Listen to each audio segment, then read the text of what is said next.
Si estás aquí, quizá estás buscando una fórmula para ser más productivo. Yo te voy a enseñar una metodología y sobre todo una forma diferente de entender la productividad. ¿Me acompañas? Hola, ¿qué tal? ¿Cómo estás? Espero que estés bien. Soy Miquel Nadal, especialista en neurociencia, productividad personal y herramientas digitales. Y en este vídeo me gustaría brindarte toda la información que necesitas para ser mucho más productivo, entender qué es la productividad y sobre todo aplicarlo en tu día a día. Quédate porque hay muchas sorpresas. Pero antes de que sigas, quizá me estoy tomando muchas licencias, pero dale un buen like a este vídeo para que esto llegue a más personas o compártelo. Y en segundo lugar, me encantaría también que te suscribieras al único canal en español sobre neuroproductividad. Ahora sí que sé, sin más dilación, dentro vídeo. Lo primero, un mensaje desde la máxima honestidad. Aquí tu situación será hiper importante. No es lo mismo si ahora mismo estás lanzando una startup del $1.000.000 y quieres perseguir tus sueños a lo máximo. Quieres irte a Silicon Valley para conseguir lograr esa financiación necesaria y conseguir tu proyecto. En cambio, otras personas ahora mismo entienden la productividad de otra manera muy distinta. Consideran que es un momento de bajar el listón, de estar tranquilos. Imagínate que quieres estar en casa porque ahora mismo vas a ser papá o mamá. Esto requiere otro tipo de planteamiento y seguramente tendrás que enfocarlo de otra manera. Así que la productividad es algo muy personal. No existe una sola definición de productividad. Tú decides y eso creo que es muy importante. Por lo tanto, lo que verás hoy, adáptalo a tu entorno, adáptalo a tus expectativas, a lo que tú crees que ahora mismo necesitas. En realidad no importa, porque siempre vas a ser productivo, pero si ves los contenidos de este curso, mucho más. Y empezamos en el curso de cómo mejorar tu productividad personal definiéndola, porque productividad todavía es un concepto muy clásico, obsoleto quizá, que viene de la era industrial, cuando hablábamos de producir más, personas que hacían muchas más cosas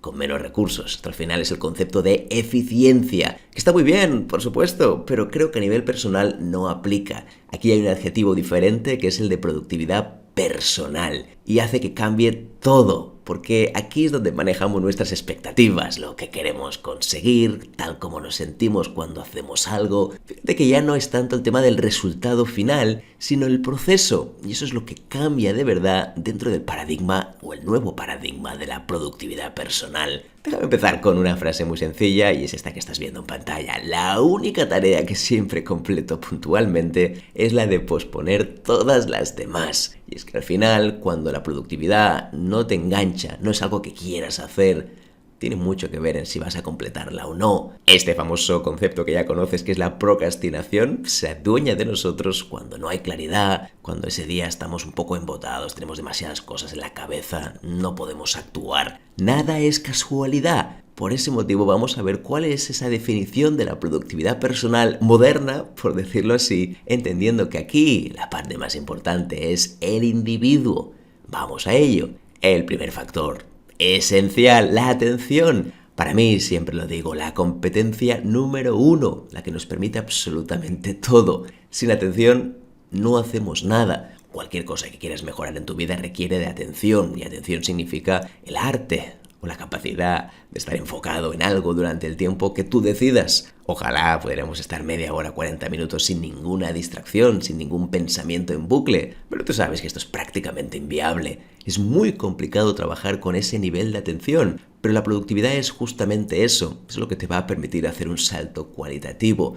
Hoy en día, dominado por las máquinas, cada vez hacen cosas mejores. Si no tenemos esta capacidad de atención bien orientada y diseñada y sobre todo trabajada, lo que va a pasar es que nosotros vamos a generar resultados mediocres. La atención es lo que nos hace distintos, ese nivel de complejidad que le damos a las cosas, de reflexión o incluso de filosofía.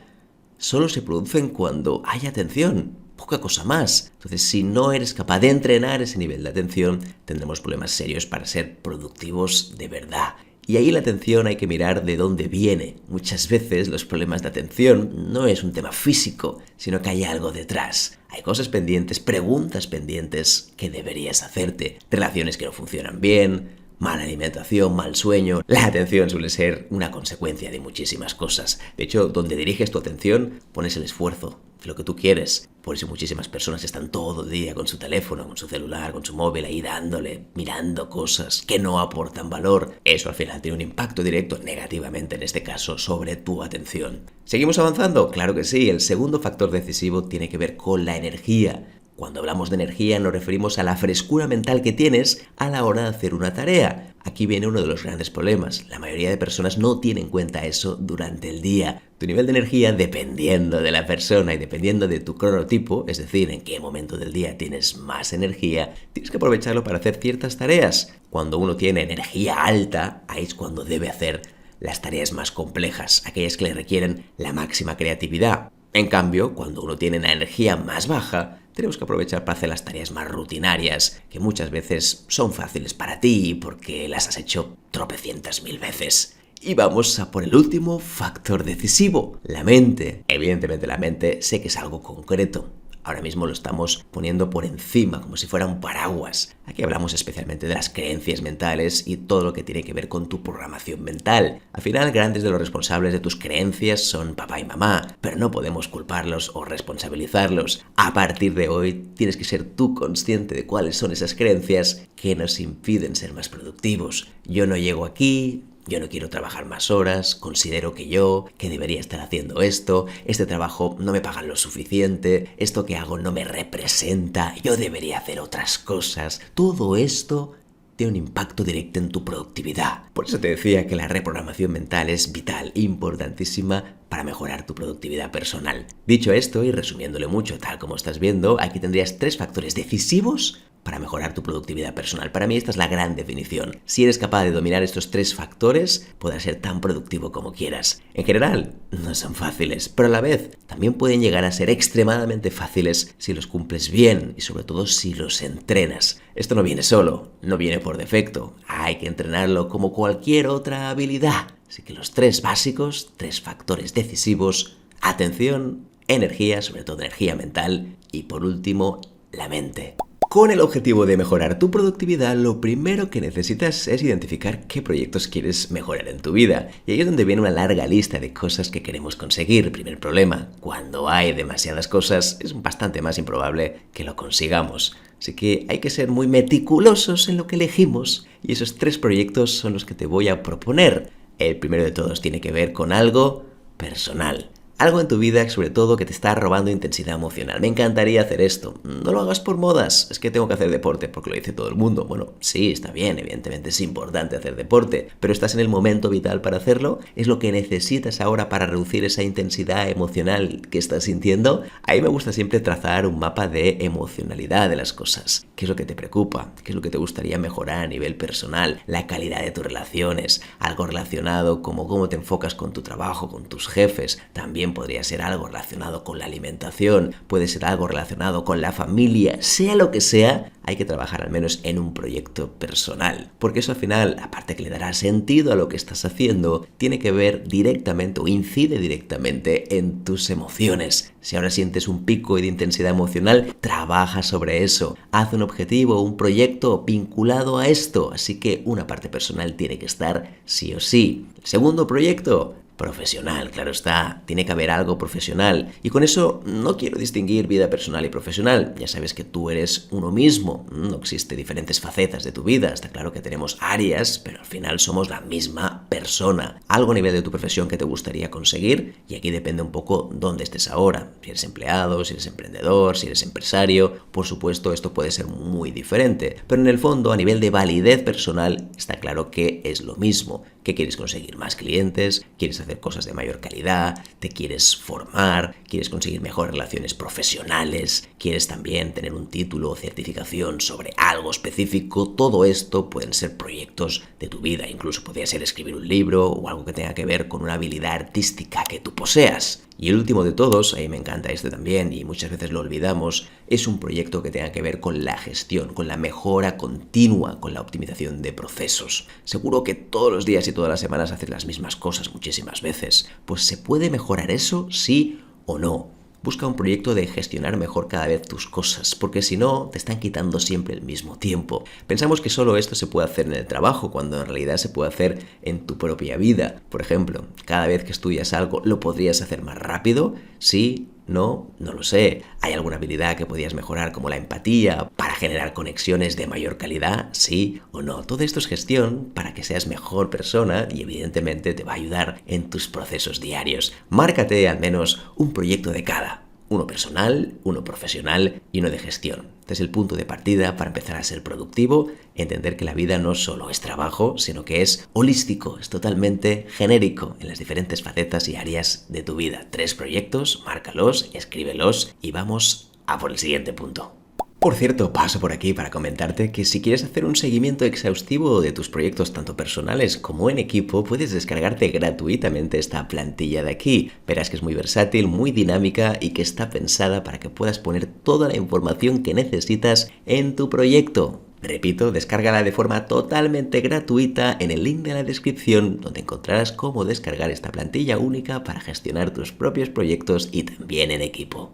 Igual que antes hablábamos de los 3 proyectos que deberías emprender para mejorar tu productividad, ahora vamos a entrar en los 3 pilares básicos de esta productividad. Oye, ¿cómo funciona exactamente? El primero tiene que ver con el autoliderazgo. Sí, porque al final productividad y desarrollo personal están 100% vinculados. No podemos ser productivos cuando no sabemos nada de lo que queremos conseguir. Autoliderazgo también tiene que ver la gestión emocional que tú tengas, la gestión de tus propias creencias. Todo eso, si lo podemos vincular bien con nuestra productividad, con quiénes somos y con nuestra propia identidad, todo será mucho más fácil. Muchísimas personas que tratan de hacer muchas cosas sin tener claro quiénes son. Oye, voy a hacer un curso, voy a trabajar aquí, voy a hacer lo otro. No tengo ni idea de lo que quiero conseguir. Estoy probando cosas, no hay un autoliderazgo claro. Estoy probando cosas porque me han dicho que las haga. No me he hecho una introspección suficientemente clara para conocer quién soy. Aquí hay una parte de autodescubrimiento muy importante. Entonces, el autoliderazgo es vital para ser mucho más productivo. Otro segundo pilar importantísimo tiene que ver con la propia organización. Y fíjate que es un verbo demasiado abstracto. Tengo que organizarme bien,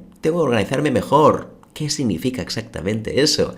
Hablaremos también de cómo puedes mejorar esa organización, pero es un pilar básico y muchísima gente considera que esto no es tan relevante. En realidad, una persona organizada marca la diferencia porque sabe en todo momento qué es lo que tiene que hacer, se acuerda de las cosas, tiene presente a las personas, tiene multitud de beneficios que muchas veces pasan desapercibidos. Y el tercer pilar, importantísimo también, la comunicación. Hoy en día hay un exceso de comunicación por todas partes y la clave es cómo podemos minimizar esa comunicación y que sea lo más efectiva posible. Porque sí, hay que seguir comunicando, claro está, no podemos ser robots o máquinas que todo lo damos por hecho, pero hoy en día la comunicación es demasiado extensa y además también nos encanta duplicar en diferentes plataformas de comunicación. Que si enviamos un mensaje en WhatsApp, que si en Teams, que si en correo, todo a la vez, llamamos, en fin, no tenemos muchas veces claras las reglas de comunicación que nos hace lo más efectivos posible. Así que 3 pilares básicos que iremos desarrollando a lo largo de este curso son el autoliderazgo, la organización y por último, la comunicación.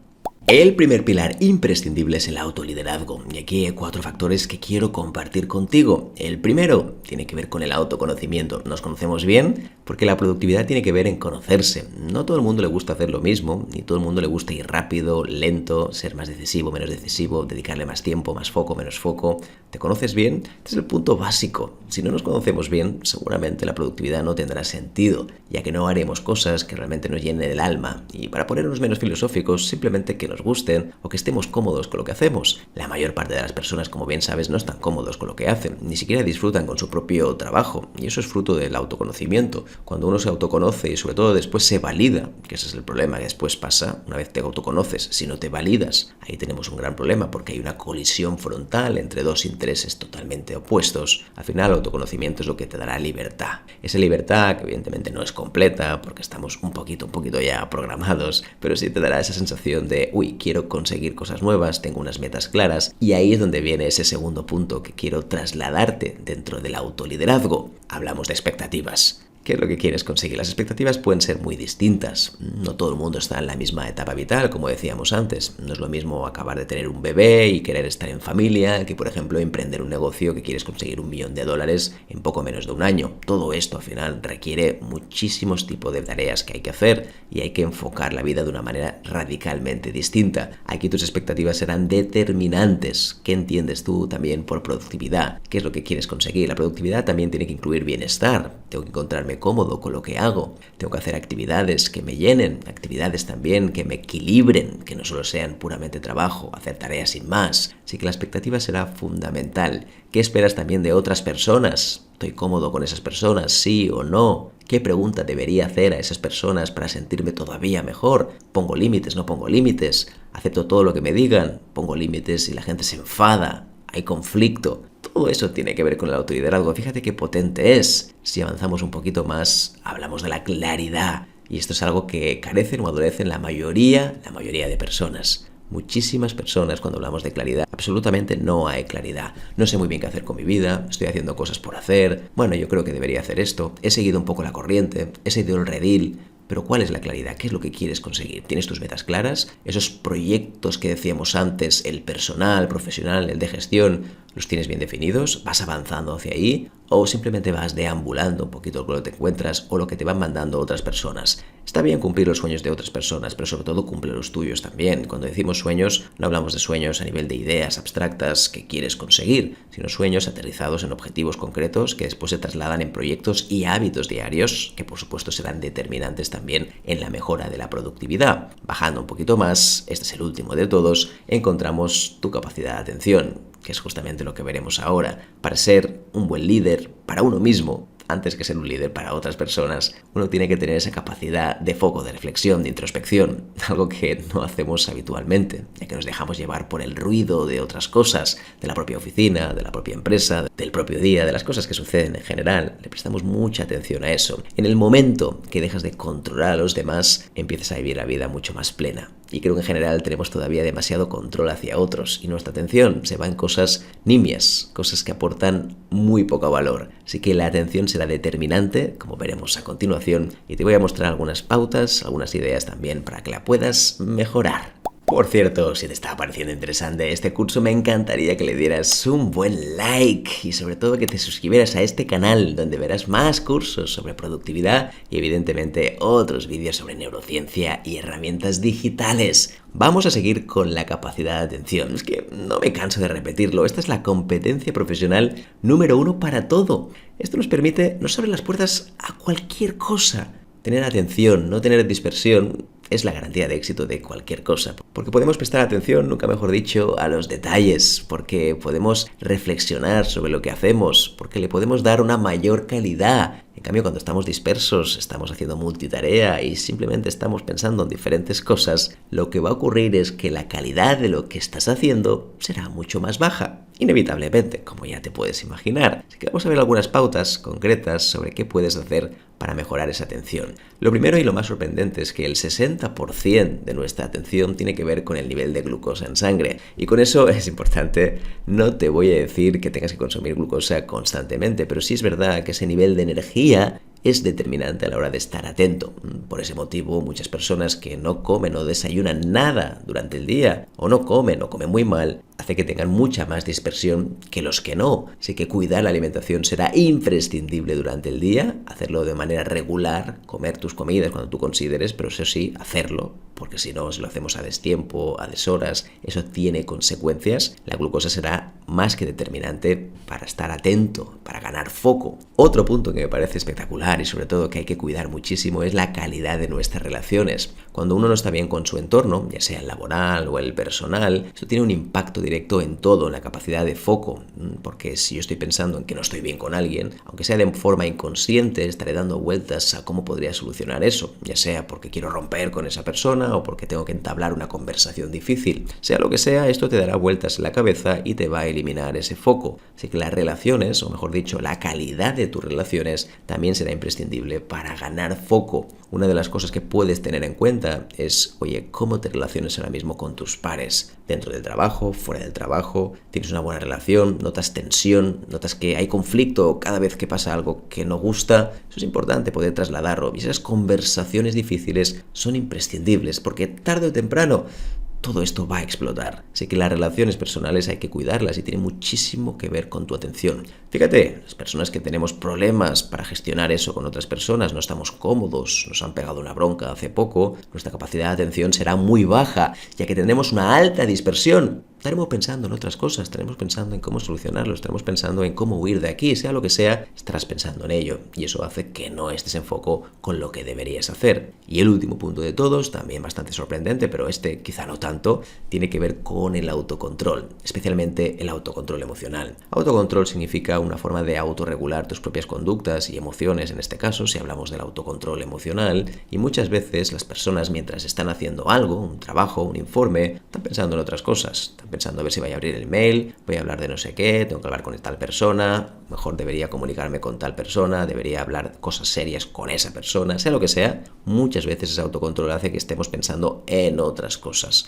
Voy a mirar el correo, voy a mirar Teams, voy a mirar Slack, todo eso lo que genera es que no estés en la tarea. ¿Y cuántas veces te has encontrado, te has descubierto a ti mismo que estabas haciendo una tarea y te has ido directamente al correo a chequear si había nuevos informes, nuevas cosas interesantes por revisar? Está claro que siempre habrá cosas interesantes, pero aquello que estabas haciendo ya lo dejaste de hacer. Ahí, en realidad, perdiste totalmente el autocontrol, ya que preferiste mirar otras cosas antes que seguir con la tarea que tenías delante de ti. Estos tres factores, si los dominas, si los controlas, tendrás muchísima mayor atención. Una mejor alimentación durante el día. Después, fomentar relaciones de calidad, no tener todo el día cosas pendientes por hablar con otras personas, tener un entorno que te sientas apoyado, por supuesto, también. Y lo último, esa capacidad de controlar esa última decisión de ir a mirar el correo, de ir a mirar Teams, de ir a mirar Slack, solo para ver qué es lo que ha sucedido en vez de estar con la tarea que deberías hacer y de esa manera conseguir mucha más excelencia y sobre todo mejor calidad de los resultados.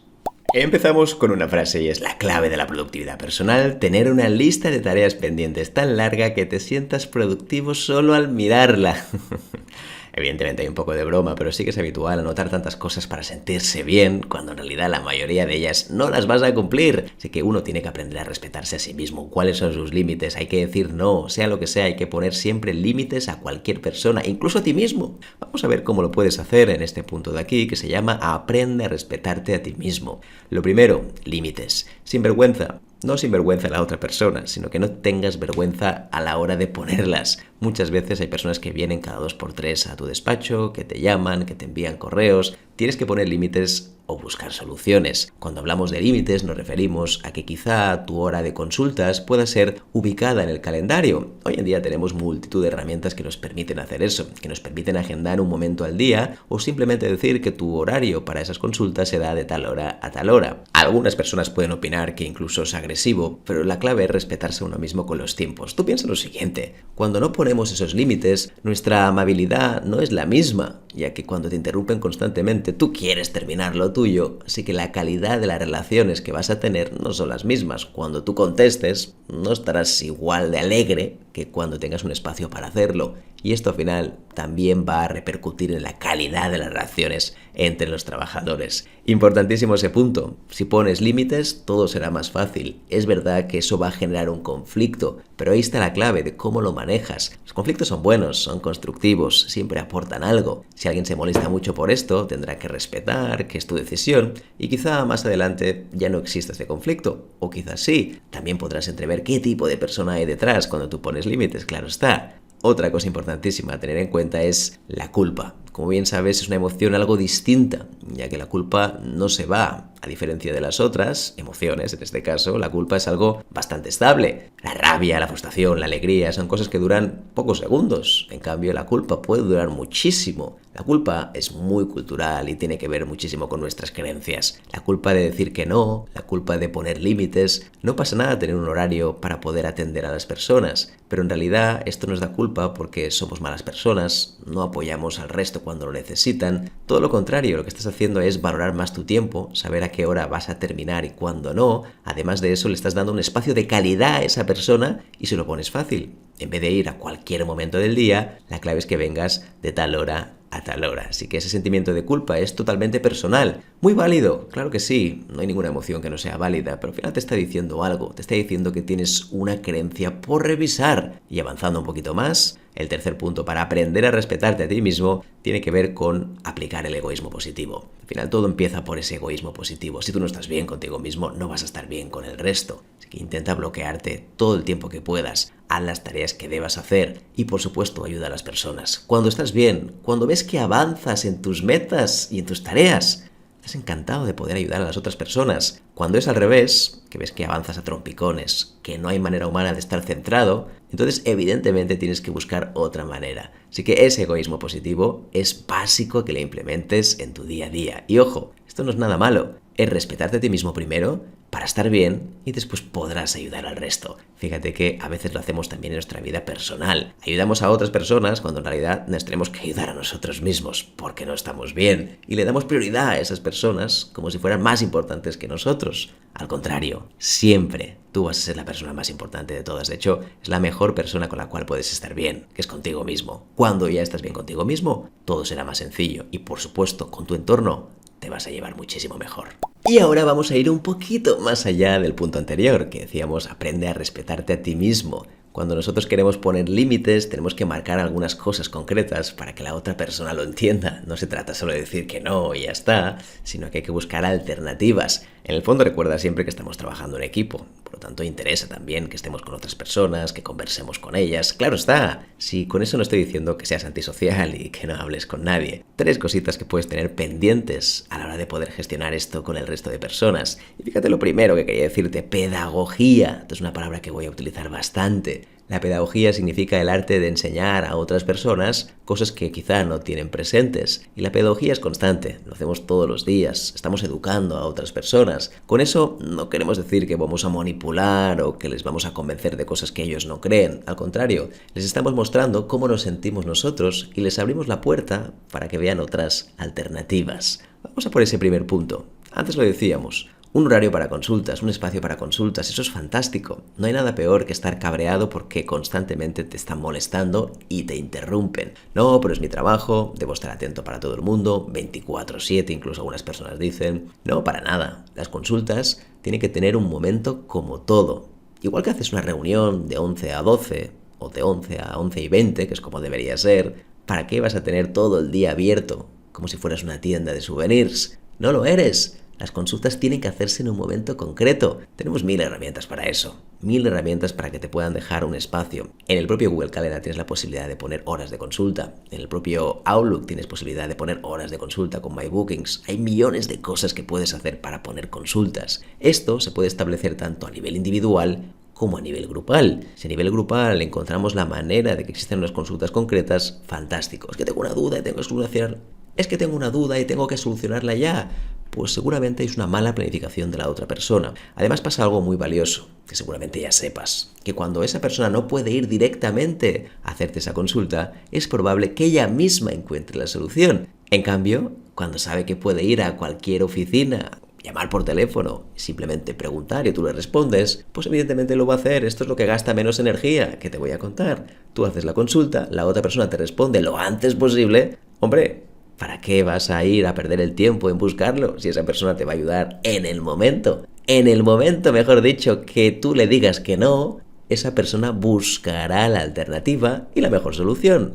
Si esto lo has visto muchas veces, por lo tanto, no nos preocupemos tanto por el resultado final. Esa persona va a terminar encontrando lo que estaba buscando. Otro punto fundamental a la hora de hacer pedagogía tiene que ver en que cada día tienes que tener un pequeño búnker. Yo insisto mucho con eso. Cuando hablamos de búnker me refiero en alta energía, no en baja energía, que eso es trampa. Cuando tengas alta energía mental, pues por ejemplo por la mañana, dependiendo de la persona, ahí es cuando tienes que tener al menos 20-30 minutos para hacer tus cosas y avanzar. Y esos 20 minutos tienen que ser sagrados para ti. Fuera notificaciones, fuera teléfonos, fuera cualquier tipo de interrupción. Y hay que avisar a las personas de que estarás en ese momento de búnker. Incluso lo puedes calendarizar. Si no utilizas ese búnker, al final lo que va a pasar es que nunca tendrás un momento en el que te dejen al menos 20 o 30 minutos para que puedas hacer tus cosas. La calidad exige eso, foco. Si no hay foco no hay paraíso. Así que intenta buscar ese búnker cuando sea. Eso sí, comunícalo a las otras personas. No te pongas ahora mismo media horita cada día sin decir nada de forma antisocial, sin avisar a otras personas. Es más,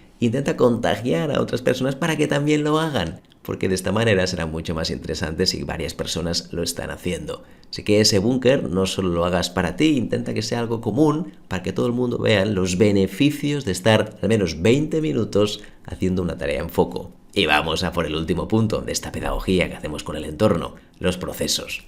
Muchas veces, la mayoría de cosas que te preguntan son cosas del pasado, cosas que ya se han preguntado. Oye, ¿cómo se hacía esto? ¿Dónde está el documento tal? ¿Sabes qué tengo que hacer para hacer esto? Todo esto son procedimientos. Estos procedimientos, si los tienes en un sitio compartido, la clave es que cada vez que te pregunten eso, tú les vas a redirigir con total cariño, tantas veces como sea necesario. Puedes tener una plantilla incluso para eso, en el caso de que sea en correo o que sea, por ejemplo, en Teams. La clave de todo esto es tener un espacio centralizado donde tenga esos procesos y que el resto del equipo puedan consultarlos.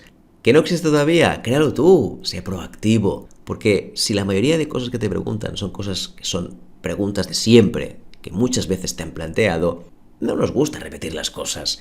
Yo creo que no hay nadie que le guste repetir las cosas 25 veces. Puedes repetirla una, dos veces, no pasa nada, pero 25, seguro que no. Si tienes ese espacio de los procesos habituales, lo tienes escrito y lo tienes fundamentado, ahí puesto en un sitio compartido, como puede ser una wiki, estilo Confluence, en un OneNote, en un Word, no me importa, el documento es lo de menos, pero que la gente lo pueda encontrar de forma fácil, mejor que mejor. Incluso Microsoft Loop ahora también ha lanzado un producto similar a esto. Sea lo que sea, el hecho de anotar esos procesos nos va a eliminar muchísimas y tediosas intervenciones, consultas, interrupciones, cosas que no aportan ningún tipo de valor. Así que, oye, no te cuesta nada hacer pedagogía con tu entorno. Que sí, que tu entorno quizás se va a molestar un poquito, puede ser, pero todo será en beneficio de todos. Consultas, búnker, procesos, haz lo que sea, pero intenta buscar tu espacio. Si no, lo vas a pagar al final con el resto de tus compañeros, porque cuando uno está cabreado, las respuestas no son igual de buenas. Y por supuesto, la calidad de las relaciones también se resiente. Y a continuación vamos con algunas pautas prácticas para mejorar esa comunicación. La productividad y la comunicación van siempre unidas de la mano, son cosas que hacemos muy a menudo, y es que nos comunicamos con todo el mundo, a veces demasiado. Hay demasiados mensajes, no es necesario tantos mensajes. A veces echamos de menos esa comunicación genuina, de cosas que no solo tienen que ver con procedimientos y cosas varias que no aportan nada y solo generan tediosas conversaciones que no aportan valor, como decíamos antes. Así que algunas cosas a tener en cuenta a la hora de mejorar esa comunicación y hacerla mucho más eficaz. El primer punto tiene que ver en cuando comunicas algo, ¿qué es? ¿Es una tarea? ¿Es un procedimiento? ¿O es información? Esto es importante para saber dónde lo comunicas. No tiene sentido comunicar una tarea por correo, porque el correo no es un sitio para tareas, sino que tenemos que enviar directamente la tarea en el gestor de tareas que habitualmente se usa. Utilizamos To Do, utilizamos Planner, utilizamos Google Tasks, no importa. Puede ser Asana, Trello, Monday. Hay que hacerlo directamente desde ahí. Si nosotros lo que hacemos es enviar un mensaje para que la gente se lo anote, ahí se pierde esa información. Lo mismo ocurre con los procedimientos. Muchas veces se envían por correo y después no tenemos un sitio compartido donde estén todos. Oye, ¿podemos buscar un sitio donde la gente encuentre esos procedimientos? ¿Sí o no? De esta manera habrá muchas menos consultas. Vamos a seguir con la información. Cuando hablamos de información nos referimos a datos. ¿Dónde están esos PDFs, esos Words, esos Excels? ¿Están claros? ¿Todo el mundo puede encontrarlos? ¿O tenemos ahí un mejunje auténtico con muchísima información que no aporta nada? Oye, ten solo los documentos que necesita ese equipo. La información, fíjate que puede ser que el 15% de las personas están teniendo un problema concreto. Esto es información, pero ahí no hay una tarea. La tarea podría ser que hay que venderle a ese 15% de las personas. Y el procedimiento es cada vez que hables con esas personas, ten en cuenta esto y que deben firmar este documento. Esto, si está en su debido lugar, en el espacio que le toca, todo será mucho más sencillo. El problema principal es cuando todo esto está desperdigado, que es lo que suele ocurrir. A veces veo en mensajes de Teams todo junto. Oye, hazme esto cuando puedas, un procedimiento por ahí, información, un PDF, un Word y todo eso al final no es demasiado práctico. Por lo tanto, piensa bien antes de enviar cualquier tipo de detalle. Es una tarea, es un procedimiento, es una información. Y cada sitio debería tener su lugar. Evidentemente el equipo también lo debe conocer. Un segundo factor que determina la comunicación eficaz tiene que ver con un protocolo de comunicación. ¿Para qué sirve cada una de las herramientas y qué uso le daremos? Esto lo veo muy a menudo. La gente envía 3 o 4 veces el mismo mensaje por distintos canales. Te envío un email, no me contestas, te envío un Teams, un Slack, después te envío un WhatsApp y por último te llamo. La pregunta es, si fuera tan urgente, ¿por qué no has llamado antes? Así que hay que establecer cada herramienta cuál es el uso que le vamos a dar. Yo te recomiendo que las herramientas tengan pocos usos, porque si ves duplicidades, ahí es cuando tienes que eliminar herramientas. Que sí, lo sé, que hay empresas que han ido contratando muchos servicios y plataformas y se han solapado, pero al final puedes utilizar uno igualmente. Y más adelante, cuando ya no se use, pues la idea es dejar de pagar esa licencia, porque al final cuesta muy cara, las cosas como son. Así que un protocolo será indispensable. para qué sirve cada cosa, dónde vamos a poner las tareas, dónde pondremos los procedimientos y dónde pondremos la información. ¿Está claro para todo el mundo? Sí, no. No siempre, porque cada uno utiliza su método y eso ahí es un problema, como bien sabes, porque nos comunicamos de maneras muy distintas y ya no te digo entre departamentos.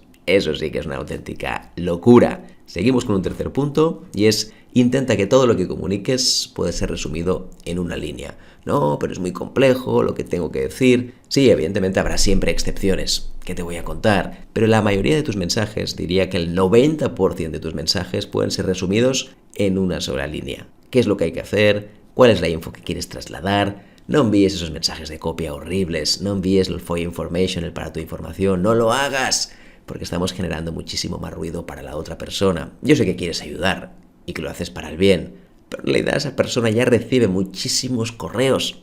No le envíes más. Así que una línea para cada mensaje.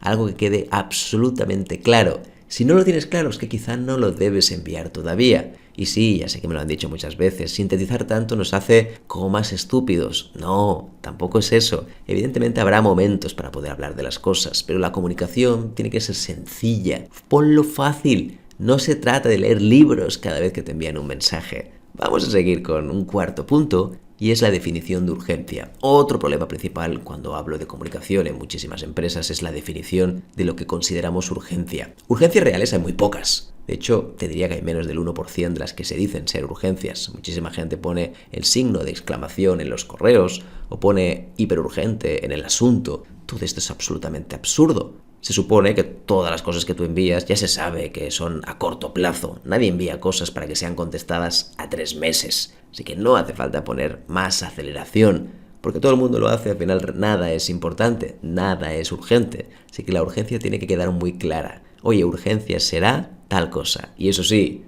nunca se va a hacer por correo, por Teams, por Slack, porque la gente puede ser que no esté disponible. Incluso WhatsApp.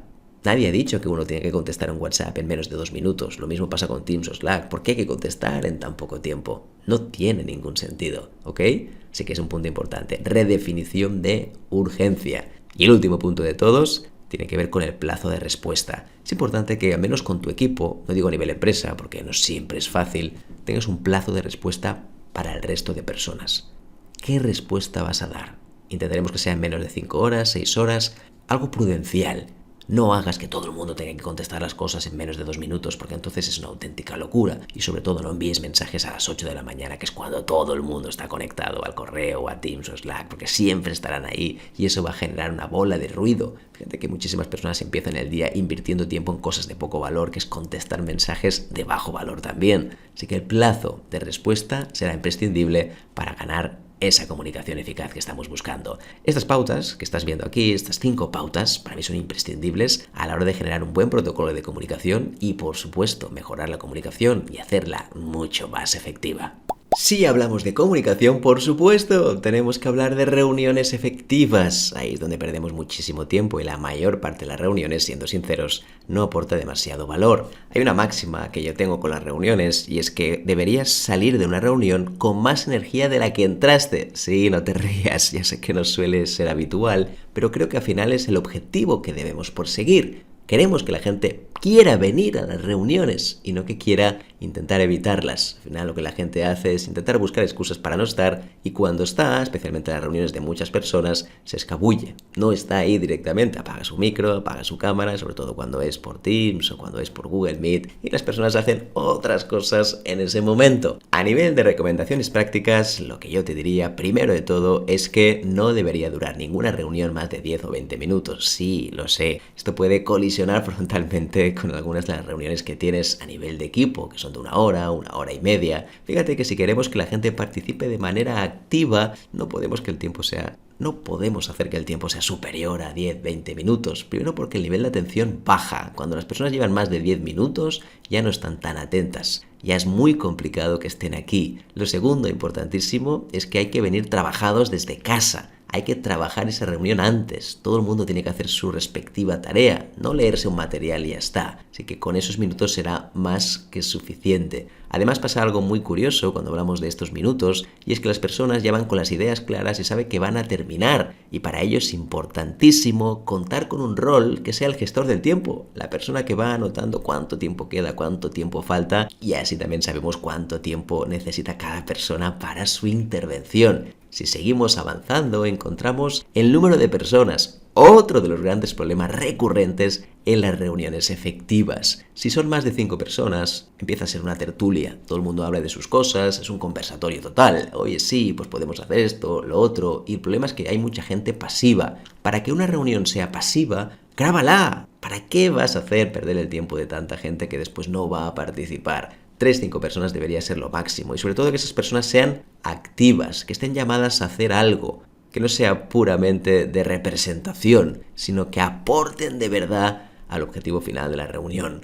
3-5 personas. Y hay un punto final, que por eso pongo 3 y 5, que tiene que ver con el factor impar. Cuando hay que tomar decisiones, sobre todo, es bueno que sea impar, o 3 o 5. 3 al final es sencillo para tomar una decisión, 5 también, porque son 2 votos contra 3 o 2 votos contra 1. De la otra manera, cuando hay 2 contra 2 o 3 contra 3, es bastante complicado saber cuál es la propuesta vencedora. Siempre al final, como siempre, podemos buscar una persona externa, pero si podemos evitarlo, pues mejor. Y el último punto para considerar que una reunión sea efectiva, bajo este prisma, bajo este paradigma que estamos hablando hoy, tiene que ver con que solo un tema debe ser tratado por reunión. Y sí, lo sé, generalmente lo que hacemos es lo contrario. Venga, vamos a aprovechar esta reunión para meter 6 o 7 temas.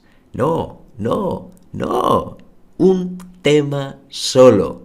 Con un tema será mucho más que interesante para tener ese foco total. Ahí viene el gran problema de las reuniones. Se alargan. ¿Por qué? Porque queremos tratar demasiados temas. Una temática. Y por eso va a durar 10 o 20 minutos. Si pones 6 o 7 temas, es imposible que dure poco la reunión. Además de que se hace pesada, se hace tediosa, la gente ya no sabe qué opinar, habrá gente que conozca un tema pero no el otro. Entonces, ¿para qué debo estar escuchando cosas que no tienen nada que ver conmigo? Así que una temática será determinante. Y también nos ayuda a prepararla mejor. ¿Qué tarea debe hacer cada persona? Todo eso será mucho más práctico, mucho más enfocado a la hora de tener esas reuniones efectivas. Así que ya lo estás viendo. La duración, 10-20 minutos. Personas, no más de 3-5, máximo. Y sobre todo que tengan un rol activo, que se espere algo de ellas. Y lo último, las temáticas. No hagas una larga lista de agenda del día, el orden del día. Solo un tema.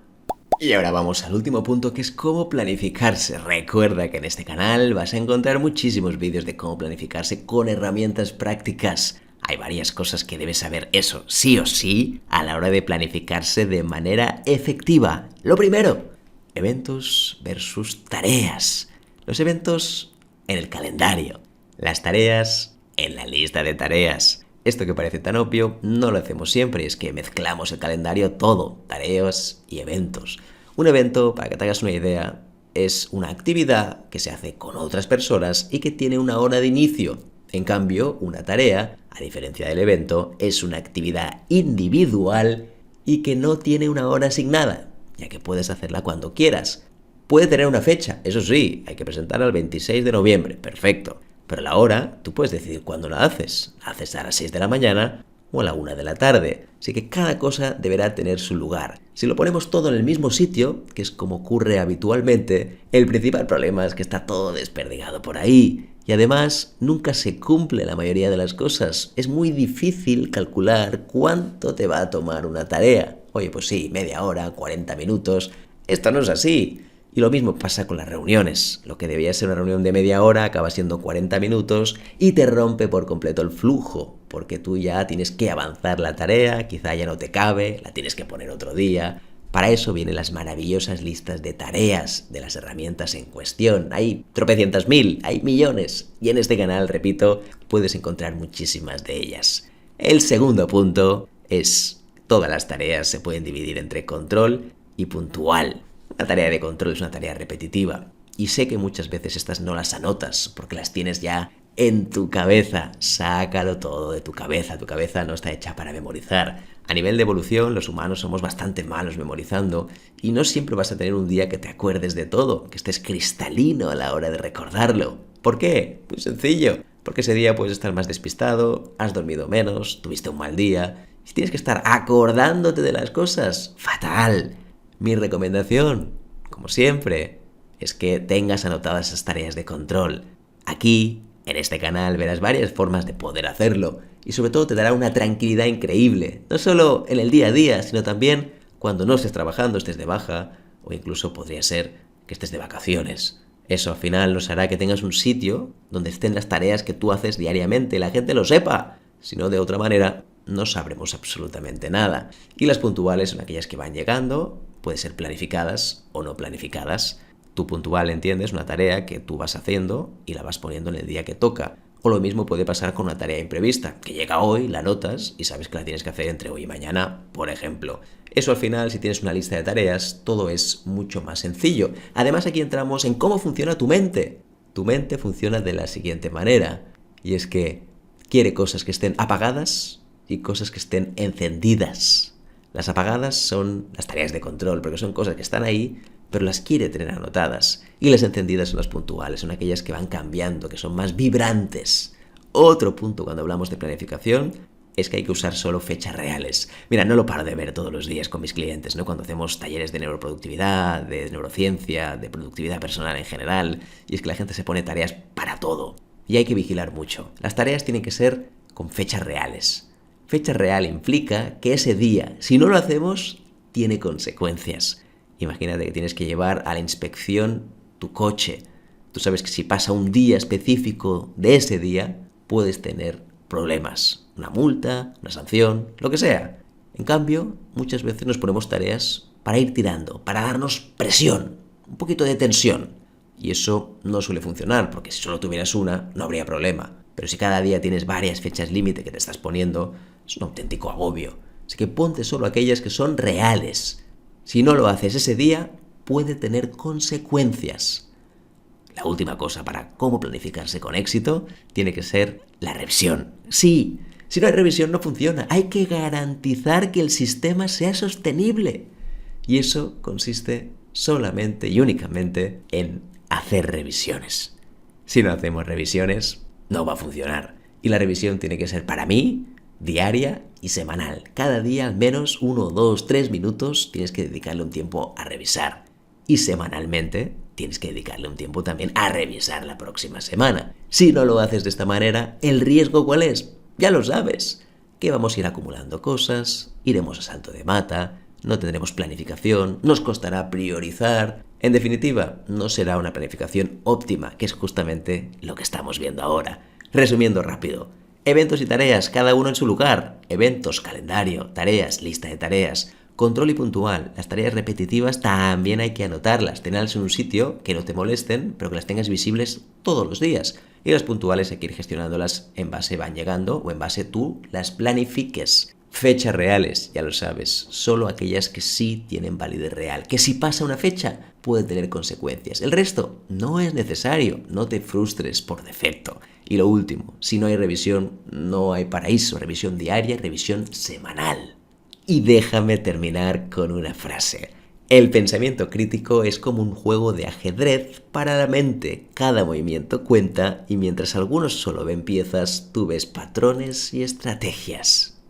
Pues ahí lo tienes, curso completito de productividad personal, desde los cimientos, desde lo más básico, hasta algo mucho más complejo como inteligencia artificial aplicada a ser más productivo. Por cierto, de todo el curso, ¿con qué te quedas? Házmelo saber en comentarios, yo encantadísimo de leerte y por supuesto grabar próximos vídeos para ti. Pero antes de que te vayas, hombre, dale un buen like a este vídeo, es gratis. Y en segundo lugar, me encantaría que te suscribieras a este único canal donde hablamos sobre neurociencia, productividad personal y herramientas digitales. Gracias de verdad por compartir un pedacito de tu tiempo. Me encantaría verte en próximos vídeos. Te mando un fuerte abrazo, te me cuidas. ¡Chao!